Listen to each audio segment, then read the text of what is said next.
Welcome back, and thank you for joining A Shark's Perspective. I am Kenneth Shark Kinney, keynote speaker, strategist, and your chief shark officer. What does differentiation mean to you and your brand? When you look at the sea of sameness, most businesses look like everyone else they compete with in the marketplace. But whether the logo looks incredibly unique or the reviews look similar to everyone else on a 5-point scale, what it ultimately comes down to is what is the differentiating experience you provide customers, not just when they sign up or buy that first time, but what becomes expected over and over again, all while you're trying to not just meet their expectations, but to exceed them. So what is your competitive differentiator? Stan Phelps is a speaker, the best-selling author of the Goldfish Series of books, a Forbes Contributor, and a marketing instructor for the ANA School of Marketing and Rutgers Business School. And on this episode, we'll discuss the differentiating experience your brand has control over, a lot about goldfish, different ways to be different, embracing your flaws and being flawsome, that very first pet, a troubling of goldfish books, exceeding expectations, Buckley's cough syrup, the carp family, inspired by cheddar, tartaric acid, and a lot more. So let's tune in to the Goldfish Guy and the one and only Shark Guy on this episode of A Shark's Perspective.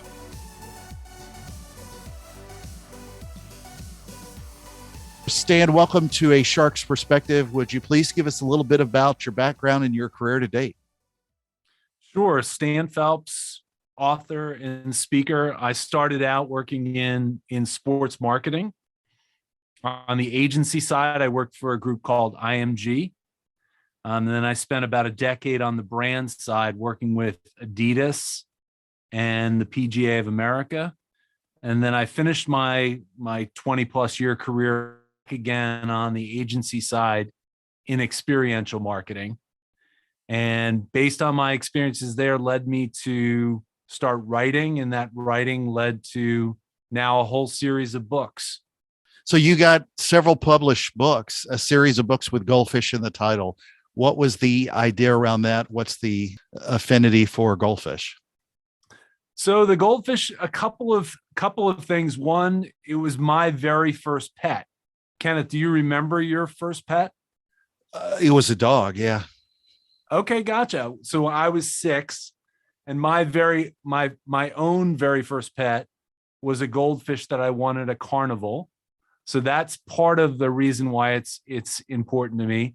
The other part is because of a hotel chain called Kimpton. Ever stayed at a Kimpton? No, I haven't. So it's now owned by IAT, but it's a group of boutique hotels throughout the US and Canada. And they really get the guest experience. So if you stay at a Kimpton, they do a lot of little things to add value. Gourmet coffee for free in the lobby. They do wine tasting in the afternoon.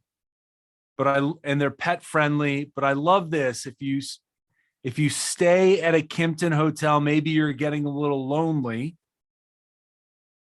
Some of the Kimpton hotels would give you a pet goldfish for your stay. And so I love that as a little signature thing that you do to stand out in what I would call a sea of sameness. And it turns out what's really interesting, the goldfish is really just, for my books, is a metaphor for growth via differentiation. And I think that's fascinating. I think I'd heard the story with the fish, but I didn't put it with that chain of hotels. I'll share with you. So most people have heard this about a goldfish. The goldfish will grow to the size of the bowl or the pond that they're in. And that's a direct correlation. The bigger the bowl, the bigger the pond, the more they grow. So that's kind of the first growth factor of 5 for a goldfish. And what I talk about in my keynotes and workshops is that these 5 growth factors apply to any organization. So if we think about, say, for example, the first one, the size of the bowl or the pond, well, in business, that's simply the market that you serve. Does that make sense, Kenneth? It does. The bigger the market you serve, the more you can grow. Here's number 2. If you're a goldfish, your growth is also determined by the other goldfish that are in that bowl or pond. And this one's an inverse relationship. So the less goldfish in the bowl or the pond, the more you typically grow, the more it impacts or stunts your growth. So who are the other goldfish in business? Your competitors. Yeah. Yeah, it's your competition, right? Here's the third one that used to be tough until the pandemic really hit us. If you're a goldfish, your growth is all impacted by the quality of the surrounding that you're in. Water is really important. And the more nutrients in the water, the less cloudy the water is, the more you grow. So I want you to think macro. What quality of that surrounding if you're in business? It's simply the economy, right? Your ability to grow is impacted by things like regulations, tariffs, access to capital, right? Consumer confidence, people's willingness to purchase. So that's number 3. Very quickly, number 4 is for a goldfish is how they do in their first 4 months of life. So they're tiny when they're born. A goldfish, a baby goldfish is called a fry, as in small fry. So they have about 100 brothers or sisters. So how they do in the first 120 days will impact how big they ultimately get.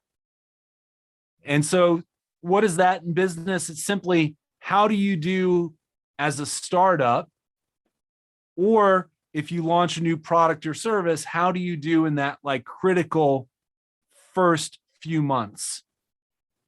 And so number 5 for a goldfish is their genetic makeup. So what is that goldfish born with that separates it from all of the other goldfish in the bowl or the pond? And the stronger their genes are and the more that they're separated, typically the bigger they grow. If their genes are weak and they're like every one of the other goldfish, the less they typically grow. So in business, that really comes down to differentiation. How do you stand out amongst everyone else that you compete with? And the kind of takeaway is, and I challenge people and I say, well, if you've already been in business for 4 months, what do you really have control over? Do you have control over the market? No. How about your competition? Not unless you're buying them, right? And if anyone listening to this right now has control over the economy, please reach out to me. I would appreciate that. The only thing you have control over is how you differentiate what you do, but more importantly, I would say why you do it and how you do it. And that really speaks to the importance of experience being maybe the greatest form of marketing for your business. I got it. So do you own a goldfish now? I do not own a goldfish now. You don't have an aquarium for your kids or your family? I travel too much, and we did for a short time because I was so proud. I took my oldest son to the North Carolina State Fair, and he did the same thing I did. He threw the ping pong ball, and he came home with his goldfish. Gold. Nothing to do with us. A lot of times they don't live very long. And unfortunately, after a few months, our goldfish passed and we did not replace the goldfish. They didn't pass. You set them free down a toilet. Do you know what I thought that was interesting because I was looking at how many books you had. Do you know what a group of goldfish is called? You could say this for your group of books. A school? No, it's a troubling. I've never heard that before. Yeah, a troubling, like a herd of cows or a school of fish. It's a troubling of goldfish. Who knew? So I did not know that. I love that. A troubling of goldfish books. So I will just tell you though that I find that most people that are obsessed with fish are just kind of weird. I take that as a compliment. Yes, my parents would not let me have a pet shark, so we had the dog instead. So, but let's dive in a little bit further into the philosophy. And talk about how we change that paradigm of marketing by encouraging audiences to focus on experiences, as you said, as the ultimate competitive differentiator. One of the things you just talked about is you worked for brands like Adidas or Adidas in Europe, or for agencies where you lived in that side as well. When you start thinking about how we blend this all together, because again, at the end of the day, the customer doesn't know who came up with the great idea for the goldfish as the therapy fish in the bedroom at the Clinton Hotel. There seems to still be a mix, because we've got a lot of great brands with great ideas. We got a lot of great agencies, but they never seem to quite mesh and live up to what the customer expectations are. Why do you think that is? Well, first off, I think the biggest myth in marketing is simply trying to meet the expectations of a customer, right? And this was kind of my moment of truth. And I won't even go into the story, but it's kind of what led me on this journey, is that no one ever just simply meets the expectations of a customer, right? You either exceed their expectations or you fall short. It's like being on time. No one is ever just on time. You're either late or you're early, right? Well, you're never inspired to give a 3-star review. It's a 5-star no or a one 1-star. Right? Yeah, exactly. So here's the thing. I think as an owner, from an expectation perspective, it's either you decide to exceed expectations and do more, or you decide just what I do is just good enough and I just shoot to be good enough. And to me, I think in the marketplace, there's a huge difference between a referred customer as opposed to a traditionally acquired customer. And so I'm in the business of trying to encourage companies to think about little ways that they can do more, right, to earn those referrals and those valuable customers. fair. So how do we get there to where employees at companies realize they're able to achieve this? I know you talk a lot about purposeful digital transformation. Explain what that means and how we help employees and customers get to that place where we're exceeding expectations. Yeah, well, first off, I'm a marketer. So my first book was all about the customer, right? All about, I collected over 1,000 examples of companies that did signature little things. I started to try to break down, the different ways that you can do it. It turns out that there's 10 different ways you can do it. But what I quickly realized is that the companies that really got it, Kenneth, didn't focus so much on the customers themselves.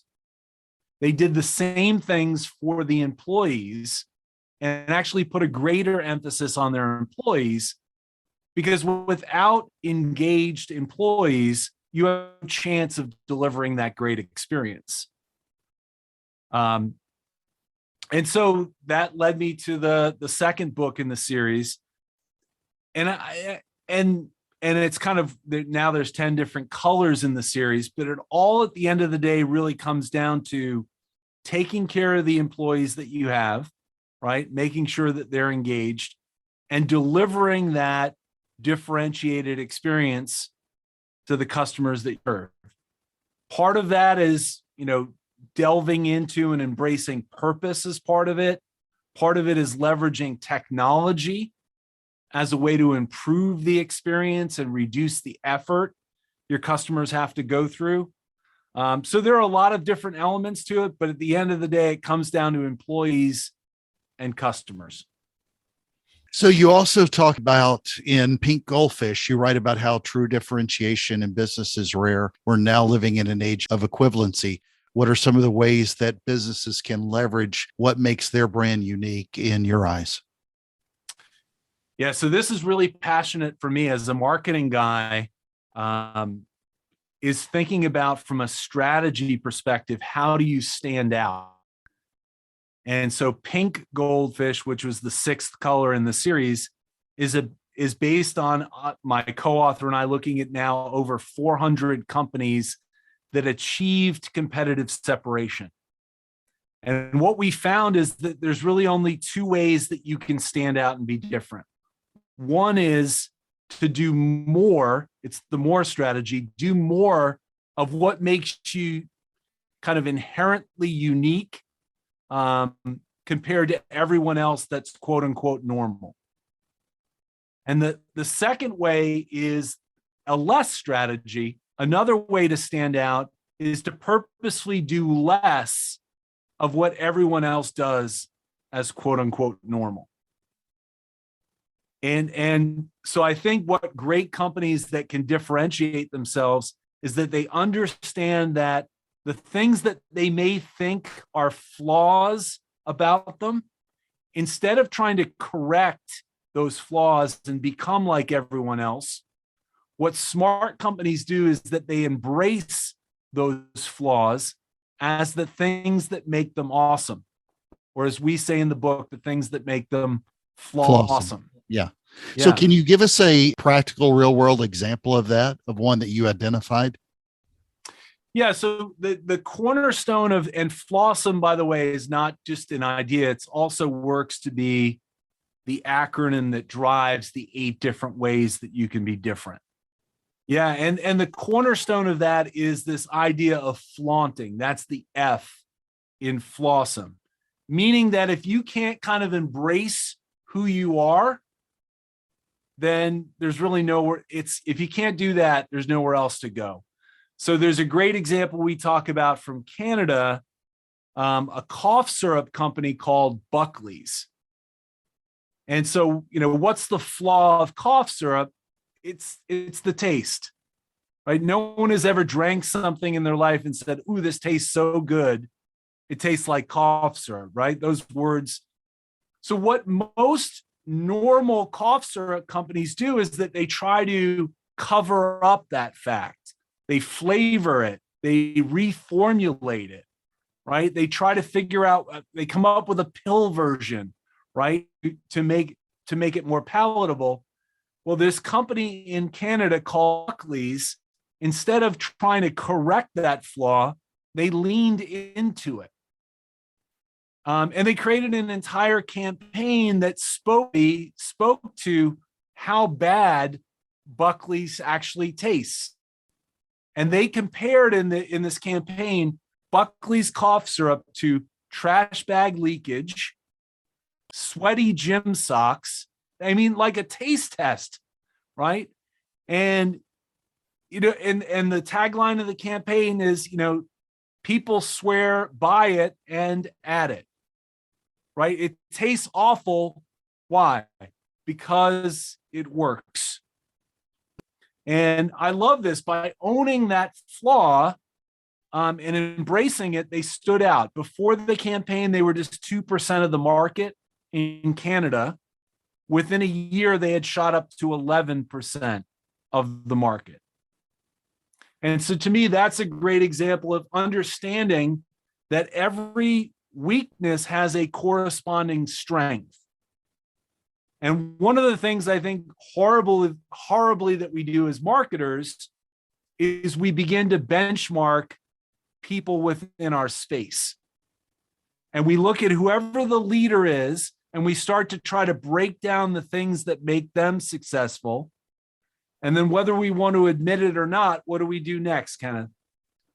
Try to imitate it or mimic it. Yeah, we start to emulate the things that we think make them successful. And that's not a road to standing out and being different. That's a road to being quote unquote normal. And so that example of flaunting is, a simple one of understanding what makes you unique and different and trying to cover up and fix it. Maybe what you need to do is double or triple down on it, what we call lopsiding. And then there's an entire concept called withholding, which is this idea of maybe not doing everything that's normal. Let me ask you also, then, we don't have to go too far into this, but you talked about flaunting. To let us know what the rest of the flawsome acronym means. Sure. So flaunting, lopsiding. Next one's my favorite, antagonizing, right? You don't have to be for everyone. Know who you're for, but particularly who you're not for. W is withholding, which is actually doing less. The S is for swerving, which is the idea of maybe doing smaller things, not massive things, swerving. O is for opposing. When everyone starts to follow the leader, some people go in the exact opposite direction. And sometimes the opposite of a good thing is also a good thing. The M is very much like my first book, Purple Goldfish. It's what we call micro weirding. So that's really small things that you do with the experience that either embraces what makes you unique or less of what everyone does is normal. And then in the 2.0, we added the E, which is exposing. And exposing is the idea of like owning maybe even your negative reviews, like not trying to push them aside, because in those negative reviews are truths about who you are and who you're for. So I'll give you a great example from the Pink Goldfish 2.0. There's a resort, a mountain resort in Utah called Snowbird. I got a chance to visit it this summer. I mean, it's like a sheer cliff that you have to ski or snowboard on. It is not for the faint of heart, right? So they did an entire campaign where all they did was feature their 1-star reviews. You know, I felt like my life was in danger, right? Too much powder, right? I mean, these things are like antithetical to why people want to go skiing, because they're risk takers, right? Or, you know, for a passionate skier, there's no such thing as too much powder, right? No easy trails, right? It's so essentially what they're doing by exposing it is they're pushing away the people that they'd never be a good fit for. And by pushing those people away, they're attracting the ones that they actually want. So when you're delivering this Flossom method or your methodology, whether it's in a consulting engagement or it's on stage, what pushback do you get from people that would disagree with this? Because when I hear you elaborate extremely well, and I'm always curious, but I'm wondering about the client out there that you're talking to. What are they hearing and rebutting with or pushing back on, if you will? I'll give you a couple. One is for Purple Goldfish, and that is, and again, there's a reason behind all of these colors, but that's about doing little things for your customers. And people say, well, that's great from a surprise and delight perspective, but what happens the second or the third or the fourth time that customer, that little extra now becomes what? It becomes an expectation. And I tell people, yeah, absolutely. This is not a marketing campaign, right? Where you do a little something extra and then 3 months later they come back and it's gone. You need to look at these things that you do as little extras of things that you do to go above and beyond the transaction to honor the relationship. And then when you add these things, yeah, it may become part of the expectation, but it also becomes part of the differentiation, right? One of my favorite examples from Purple, and most people have experienced this, when you stay at a DoubleTree hotel, what do you get right when you check in? A chocolate chip cookie. You get a warm cookie, yes. chip cookie, individually wrapped, right? Now, yes, am I going to expect that the next time I go to a DoubleTree? Yeah, absolutely. I do. I actually would be upset if I didn't get it. But here's the thing that people miss. If staying at the DoubleTree or staying at the Marriott Courtyard is, you know, apples to apples, I'm probably going to pick the DoubleTree because I love that cookie. And so it also becomes part of a reason for people to talk about the experience. And you nailed it on the head. We don't talk about the average or the what we expected, right? That we only talk about the things that are unique and different. And so most businesses agree that, word of mouth is the best thing in terms of powering their business. And I'll give credit to Jay Baer for this. 90% of businesses say it's the number one thing. And then the follow-up is, well, who has a word of mouth strategy? And it's like less than 1% of businesses. Here's one I get from Pink Goldfish, which is embracing what makes you weird, or in some cases weak or flawed, is, hey, we've been a business, we're established, we can't do this because we're just too big or we have too much history. And so my pushback is, yeah, maybe you don't start with the massive stuff. Maybe you start with little things that you can do, right? To differentiate the experience. Sometimes I get pushback because green goldfish is about the things that you do for your employees. And before, say, the last 2 years, I would get, well, those things just become, again, expectations, or people become complacent, or they become entitled that the company is doing all of these little things for them. And then we're in a climate where it's hard to recruit good people. You're losing institutional knowledge and people that have been around for years. And here's the thing, if all you separate yourself is based on the money that you give to people, I've got news for you. People that just care about money can be easily bought, right? You have to think about the ways that you do little things to bring your culture to life, right? To make your people feel like they're valued, right? And they're part of something, in order to get them to care and to be engaged. Love it. Stan, I asked this of all my guests, and since you are a fish lover, I get to ask you, and you're not too far from the Carolina coast. What is your favorite kind of shark and why? Ooh, favorite type of shark and why? I'm going to say the hammerhead. Good choice. Because they don't look like any other shark. They look so darn weird. And I love, especially if you ever seen like thousands of them. Oh yeah. Galapagos. Swirling. Yep. Swirling. And so I do a fun thing with, that really helps people create their own goldfish called Goldfish Tank. And so as part of that, I love the idea of that kind of swirling imagery. Yeah, I've seen swarms of sharks, and the ones that I saw with the hammerhead, that migration down the Galapagos Islands is life-changing. So wow. Stan, yeah, it takes forever to get there, but it's worth seeing them just swim overhead. Well, Stan, it's that special time in the show. Are you ready for the 5 most interesting and important questions that you're going to be asked today on a Friday afternoon when we record this? Yeah. Let's go. All right. Number 1.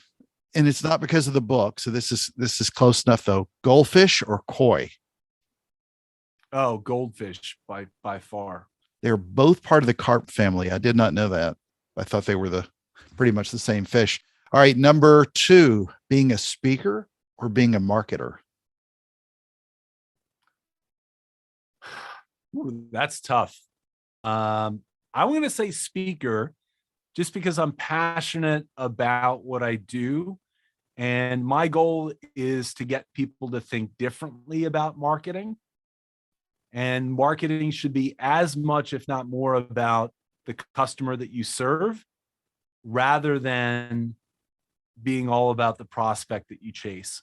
Would that have changed at all if I'd said being a speaker or being a golfer? Because the first time I called you, you were out on the course. We talked for a half hour. You work for That the is the PGA. silver lining of the pandemic for me is golf. Yes. There you go. All right, number 3, cheese flavors. This may sound weird, but it'll make sense later. Mozzarella or cheddar? I'm a mozzarella guy. I grew up in New York. I love pizza, especially like a good thin crust brick oven pizza with like really good mozzarella. So cheddar is the flavor of cheese on the Goldfish snacks. So that was why that almost made sense. So, all right, number 4. Told you I made these tailor-made for you. Number 4. But by the way, I want to say this. When I wrote the original book, Purple Goldfish, I lived in Norwalk, Connecticut. And so literally I lived about a mile from Westport, Connecticut. And that's where Pepperidge Farms started. Nice. So there is a little bit of, I would say, nexus between me being inspired by that. In fact, I write about going into their factory store in the first book and having an experience. Great point. All right. Number 4, Swedish fish or Sour Patch? Swedish all the day. I'm more of a sweet than a sour guy. I always thought they looked like, little goldfish. They're not, but the only significant difference is the addition of tartaric acid, which gives Sour Patch Kids the sour taste, but they're made by the same company. I thought that was interesting. I did not know that. I didn't either. And I'm full of useless trivia like that. Shark Trivia Night, I'm your guy. All right, number 5, and the most important question that you're going to be asked today is biscuits or cornbread? Oh, I living in North Carolina for almost the last 10 years. Where they have inferior barbecue to Memphis barbecue? Yes. By the way, Jim and Nick's. Have you ever been to Jim and Nick's? Yeah. So I'm a cornbread guy. So I love the fact this is a little extra that they do is that they have those little, I forget what they call them, the little cornbread thing. So I'm more cornbread, put a little cheddar, a little jalapeno flavor. I'm right there. Good man. All right. So Stan, where can people find out more about you? Keep up with the troubling of books. see you speak on stage, read your thoughts and more. Best way is my website. So stanphelps.com or stanphelpsspeaks.com. That'll take you to the same place. I also try to eat my own dog food. I lopside what I do on LinkedIn. So that's also a great place. I write every day under a hashtag called the 1299. Awesome. And your blogs are great. I've seen quite a few of them. Stan, thank you so much for being with us today on A Shark's Perspective. Kenneth, it was my pleasure.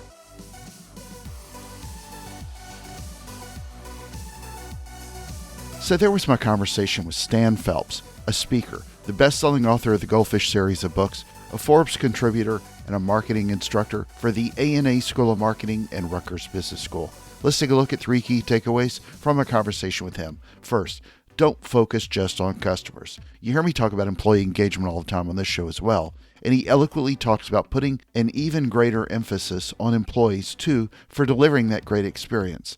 The greatest experience in the world won't be seen or heard unless that transformation and those rewards, if you will, extend to your employees who deliver the experience from marketing to sales to billing to customer service and all. It's pretty easy to measure customer reviews, but true employee sentiment is well worth your measurement investments as well.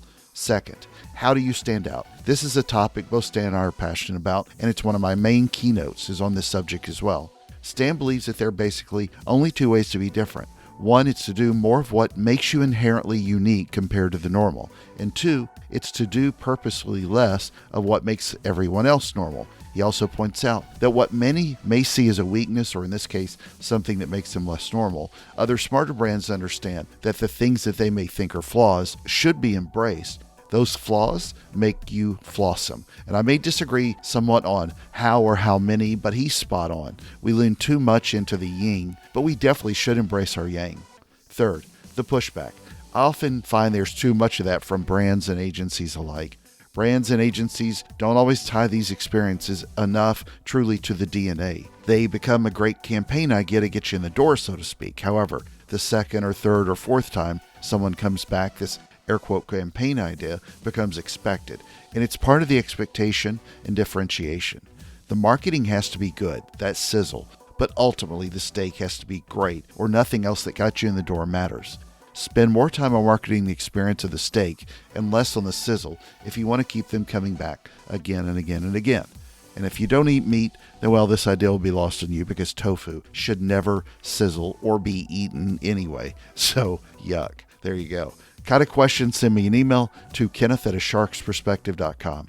Thank you again for the privilege of your time. I am so thankful to everyone who listens.